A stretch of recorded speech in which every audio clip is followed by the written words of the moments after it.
parole aux associations.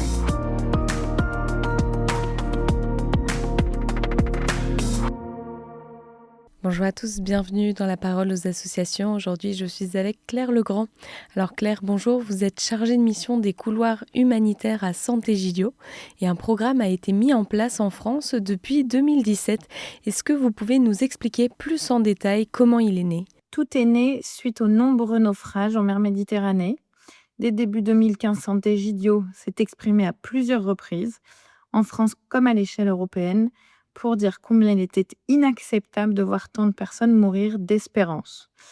Les propositions concrètes détaillées dans ces communiqués, et nous nous en réjouissons, ne sont pas restées des appels théoriques, mais sont devenus un véritable protocole qui a pris le nom de couloir humanitaire.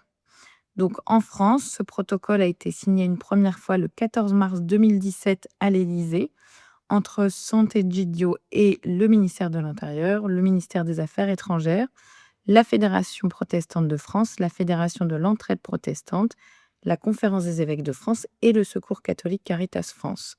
Et donc il a été renouvelé le 12 avril 2021 entre Sant'Egidio, le ministère de l'Intérieur, le ministère des Affaires étrangères et les Semaines sociales de France. Et alors que prévoit exactement ce protocole ? Alors ce protocole prévoit l'accueil et l'intégration en France de 800 personnes au total, dites vulnérables, syriennes ou irakiennes, en provenance du Liban, par des collectifs citoyens.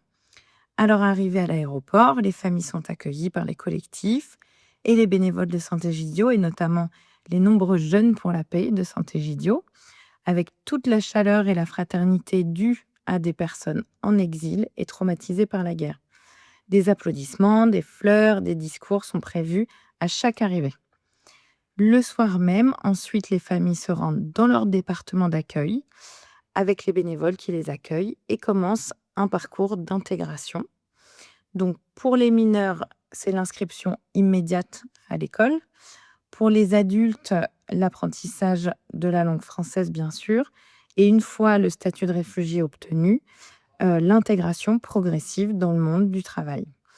Donc au total, ce sont 45 départements en France et plus de 3000 bénévoles qui sont aujourd'hui investis dans l'accueil avec les couloirs humanitaires.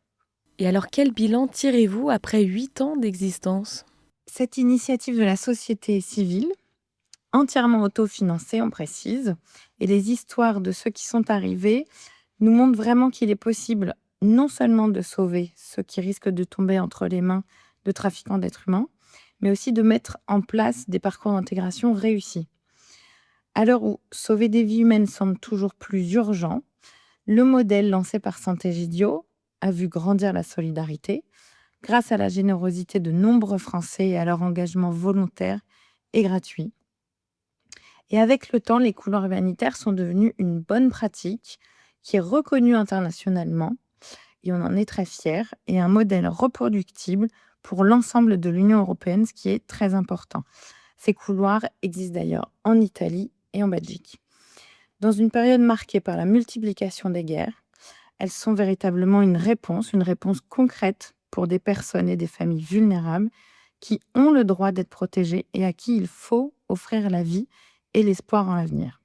Nous sommes d'ailleurs prêts pour renouveler le protocole pour la 3e fois. Eh bien, merci Claire pour ce partage et pour en savoir plus ou devenir collectif d'accueil, vous pouvez vous rendre sur le site internet couloirhumanitaire.fr. Je vous souhaite une très belle journée sur KTO Radio.